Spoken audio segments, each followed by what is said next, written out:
میں نے کئی بار آپ کا پیچھا کیا ہے لیکن وہاں کچھ بھی نہیں ہوتا، آپ گھنٹوں وہاں بیٹھے رہتے ہیں اور آدھی رات کو واپس آ جاتے ہیں۔ بالشیم نے کہا، میں جانتا ہوں کہ تم نے کئی بار میرا پیچھا کیا ہے، کیونکہ رات اتنی خاموش ہوتی ہے کہ میں تمہارے قدموں کی چاپ سن سکتا ہوں، اور میں یہ بھی جانتا ہوں کہ تم ہر روز گیٹ کے پیچھے چھپتے ہو۔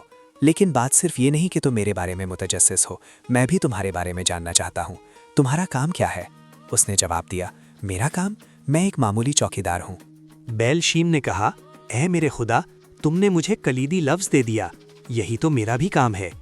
چوکیدار نے کہا، لیکن میں سمجھا نہیں، اگر آپ چوکیدار ہیں تو آپ کو کسی گھر یا محل کی چوکیداری کرنی چاہیے، آپ وہاں ریت پر بیٹھ کر کس چیز کی نگرانی کرتے ہیں؟ بیلشیم نے جواب دیا، بس تھوڑا سا فرق ہے، تم باہر کی کسی چیز کی نگرانی کرتے ہو کہ کوئی محل میں داخل نہ ہو جائے، میں محض اس نگران کی نگرانی کرتا ہوں جو میرے اندر ہے۔ یہ نگران کون ہے؟ یہی میری پوری زندگی کی جدوجہد ہے، میں اپنا مشاہدہ کرتا ہوں۔ چوکیدار نے پوچھا، لیکن یہ تو بڑا عجیب کام ہے، اس کی اجرت آپ کو کون دے گا؟ انہوں نے کہا، یہ اتنی بڑی نعمت ہے، اتنی خوشی اور اتنی عظیم رحمت ہے کہ یہ اپنی اجرت خود ہے۔ اس کا ایک لمحہ ہی اتنا قیمتی ہے کہ دنیا کے تمام خزانے اس کے سامنے ہیچ ہیں۔ چوکیدار نے کہا، یہ تو بڑی عجیب بات ہے، میں ساری زندگی چوکیداری کرتا رہا مگر مجھے کبھی ایسا خوبصورت تجربہ نہیں ہوا۔ کل رات میں آپ کے ساتھ چلوں گا، مجھے بھی یہ سکھائیے، کیونکہ مجھے نگرانی کرنا تو آتا ہے، ایسا لگتا ہے کہ بس سمت بدلنے کی ضرورت ہے، آپ کسی اور سمت میں دیکھ رہے ہیں۔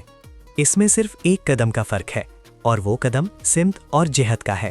یا تو ہم اپنی توجہ باہر کی طرف مرکوز کر سکتے ہیں، یا پھر باہر سے آنکھیں بند کر کے اپنی پوری شعوری قوت کو اندر کی طرف موڑ سکتے ہیں، اور آپ جان لیں گے، کیونکہ آپ ایک جاننے والے ہیں، آپ بذات خود آگہی ہیں، آپ نے اسے کبھی کھویا نہیں، بس آپ کا شعور ہزاروں چیزوں میں الجھ کر رہ گیا ہے۔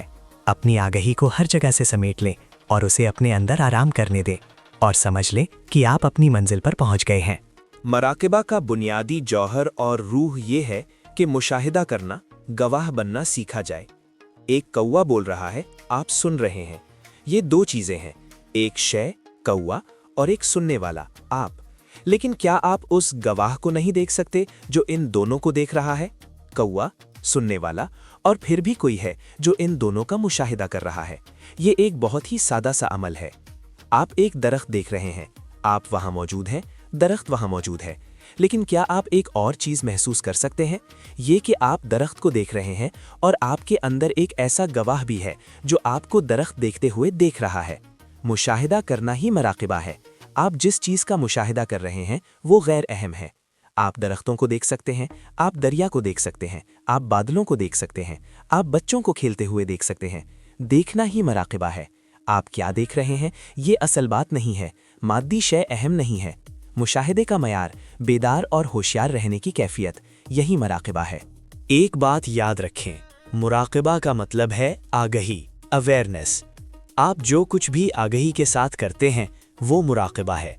سوال عمل کا نہیں ہے بلکہ اس معیار کا ہے جو آپ اپنے عمل میں شامل کرتے ہیں۔ چلنا بھی ایک مراقبہ ہو سکتا ہے اگر آپ پوری ہوشیاری سے چلیں۔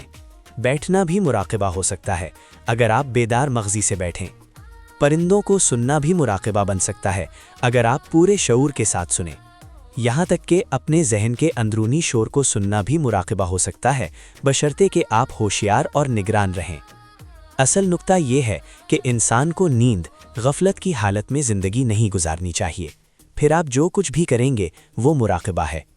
آگہی کا پہلا قدم یہ ہے کہ اپنے جسم کے بارے میں بہت چوکنا رہیں۔ آہستہ آہستہ انسان اپنے ہر اشارے اور ہر حرکت کے بارے میں باخبر ہو جاتا ہے، اور جیسے ہی آپ باخبر ہوتے ہیں ایک معجزہ ہونے لگتا ہے۔ بہت سی چیزیں جو آپ پہلے لاشعوری طور پر کیا کرتے تھے غائب ہو جاتی ہیں۔ آپ کا جسم زیادہ پرسکون اور ہم آہنگ ہو جاتا ہے۔ ایک گہرا سکون آپ کے جسم پر طاری ہونے لگتا ہے، اور ایک لطیف موسیقی آپ کے وجود میں دھڑکنے لگتی ہے۔ پھر اپنے خیالات سے باخبر ہونا شروع کریں۔ یہی عمل خیالات کے ساتھ بھی دہرانا ہوگا۔ خیالات جسم کے مقابلے میں زیادہ لطیف ہیں اور یقیناً زیادہ خطرناک بھی۔ جب آپ اپنے خیالات کے بارے میں باخبر ہوں گے تو آپ حیران رہ جائیں گے کہ آپ کے اندر کیا کچھ چل رہا ہے۔ اگر آپ کسی بھی لمحے اپنے اندر چلنے والی باتوں کو لکھنا شروع کر دیں تو آپ کو سخت حیرت ہوگی۔ آپ کو یقین نہیں آئے گا کہ آپ کے اندر یہ سب کچھ ہو رہا ہے، اور 10 منٹ بعد اسے پڑھیں آپ کو اپنے اندر ایک دیوانہ ذہن نظر آئے گا۔ چونکہ ہم باخبر نہیں ہوتے، اس لیے یہ ساری دیوانگی ایک زیر زمین لہر کی طرح چلتی رہتی ہے۔ یہ آپ کے ہر کام پر اثر انداز ہوتی ہے، خواہ وہ کام آپ کر رہے ہوں یا نہ کر رہے ہوں، یہ ہر چیز پر اثر ڈالتی ہے، اور اس سب کا مجموعہ ہی آپ کی زندگی بن جاتا ہے۔ چنانچہ اس پاگل کو بدلنا ضروری ہے، اور آگے ہی کا معجزہ یہ ہے کہ آپ کو باخبر ہونے کے علاوہ کچھ کرنے کی ضرورت نہیں پڑتی، صرف اس کا مشاہدہ کرنے کا عمل ہی اسے بدل دیتا ہے۔ آہستہ آہستہ وہ دیوانہ غائب ہو جاتا ہے، خیالات ایک ترتیب میں آنے لگتے ہیں، ان کی افراتفری ختم ہو جاتی ہے اور وہ ایک نظم و ضبط میں ڈھل جاتے ہیں، اور پھر ایک گہرا سکون طاری ہو جاتا ہے۔ جب آپ کا جسم اور آپ کا ذہن پرسکون ہوں گے تو آپ دیکھیں گے کہ وہ ایک دوسرے کے ساتھ ہم آہنگ بھی ہیں، ان کے درمیان ایک پل بن گیا ہے۔ اب وہ مختلف سمتوں میں نہیں بھاگ رہے، وہ الگ الگ گھوڑوں پر سوار نہیں ہیں۔ پہلی بار ایک تال میل پیدا ہوتا ہے، اور یہ تال میل تیسرے قدم پر کام کرنے میں بہت مدد دیتا ہے، اور وہ قدم ہے اپنے احساسات، جذبات اور مزاج موڈ سے باخبر ہونا۔ یہ سب سے لطیف اور مشکل ترین طے ہے، لیکن اگر آپ خیالات سے باخبر ہو سکتے ہیں تو یہ صرف ایک قدم مزید آگے ہے۔ تھوڑی زیادہ گہری آگہی کی ضرورت ہے، اور آپ اپنے جذبات اور احساسات کا عکس دیکھنا شروع کر دیتے ہیں۔ جب آپ ان تینوں جسم، ذہن اور جذبات سے باخبر ہو جاتے ہیں تو یہ سب مل کر ایک اکائی بن جاتے ہیں۔ اور جب یہ تینوں ایک ہو جائیں، مکمل ہم آہنگی کے ساتھ کام کر رہے ہوں، ایک ساتھ گنگنا رہے ہوں، اور آپ ان تینوں کی موسیقی محسوس کر سکیں، جب وہ ایک آرکیسٹرا بن جائیں، تب چوتھی چیز وقوع پذیر ہوتی ہے جسے آپ خود کر نہیں سکتے، وہ اپنے آپ ہوتی ہے۔ یہ کائنات کی طرف سے ایک تحفہ ہے، ان لوگوں کے لیے ایک انعام ہے جنہوں نے پہلے 3 مراحل مکمل کر لیے ہیں، اور چوتھا مرحلہ وہ آخری آگہی ہے جو انسان کو بیدار، اویکن کر دیتی ہے۔ انسان اپنی آگہی کے بارے میں بھی باخبر ہو جاتا ہے، یہی چوتھا مقام ہے۔ یہی وہ مقام ہے جو کسی کو بدھ یا بیدار انسان بناتا ہے، اور صرف اسی بیداری میں انسان کو معلوم ہوتا ہے کہ اصل سرور، بلس کیا ہے۔ جسم لذت کو جانتا ہے، ذہن خوشی کو پہچانتا ہے، دل مسرت سے واقف ہے، مگر یہ چوتھا مقام سرور سرمدی کو جانتا ہے۔ یہ سرور ہی سچائی کے متلاشی کا اصل مقصد ہے، اور آگہی اس تک پہنچنے کا راستہ ہے۔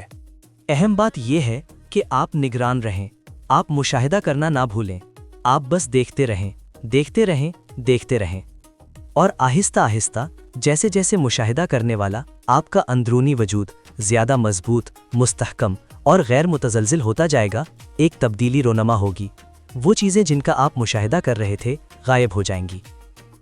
پہلی بار مشاہدہ کرنے والا خود مشاہدہ بن جاتا ہے، دیکھنے والا خود دیکھی جانے والی چیز بن جاتا ہے۔